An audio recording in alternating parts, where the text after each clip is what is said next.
lights out and all night out. I was 15 years old, so that put me about 1970. My daddy at that time was heavy into coon hunting, big time. I mean, Monday, Tuesday, Wednesday, Thursday, Friday, Saturday, and Sunday we were coon hunting. Excuse me. My daddy did not hunt on Sunday night. It was an old blacktail that the black folks believed that you don't hunt on Sunday, so my daddy picked that up, and he said he never would hunt on Sunday night. But anyhow, we lived in Prattville, Alabama, and we'd come down here and hunt, and we hunted up in Prattville, but it was getting to be springtime. We were out on spring break, and it was still pretty cool weather. But my daddy trusted me enough back then to where I could handle the dogs, and I could go and take the rifle and shoot the coon myself. So we had a 1972 station wagon, a 1960-something station wagon that we coon hunted out of.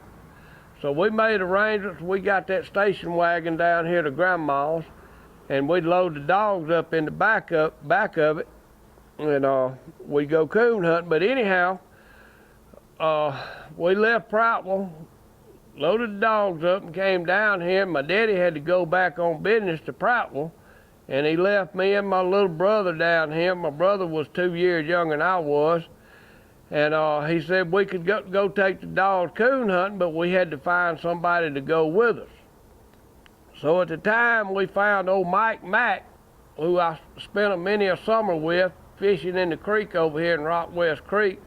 Old Mike was about 18, 19 years old, and he had good faith with my grandma and my granddaddy. He come from good people. And we decided to go coon hunting that night. Well, just so happened the backwater had gotten up, and it was pretty high.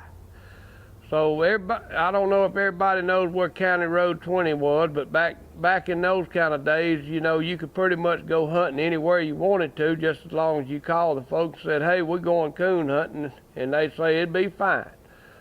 So we went down County Road 20 on the Macmillan Blodell back then, the seed orchard property. And my daddy had told me when we left from up there, he said, son, he said, them are some of the best dogs I ever had. He said, whatever you do, do not leave them dogs in the woods. You got to come home with them. So with that in mind, we turned the dogs loose. It was me and Alan Cook, my brother Rusty, and Mike Mack. And it was the most beautiful night you ever saw. We turned the dogs, so we opened the Weyerhaeuser gate. Well, it's Weyerhaeuser now, but we opened the Macmillan Blodell gate and pulled on down there. Of course, the old creek runs to your right there, and the backwater was up pretty good, like I said. Turned the dogs loose, and sure enough, the first thing they did was went out there and treed across the backwater. So it's about 8 o'clock, 9 o'clock at night. The dogs are just treed, just bayed solid. And got on up there to be rocking around 12 o'clock. Well, I said, well, Mama's gonna be worried about us. I said, we better run back to the house and tell her where we are. Now, Mama done hired Mike for about $5 to oversee us boys down there coon hunting. Came back, told Mama what we was doing, and Papa told me don't leave them dogs in the woods and this and that. She said, okay, honey, well, you just go on back down there.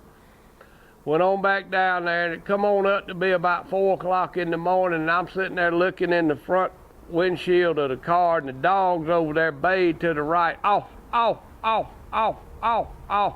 Well, we can't swim that backwater. No way to get to the dogs, so we got to wait them out.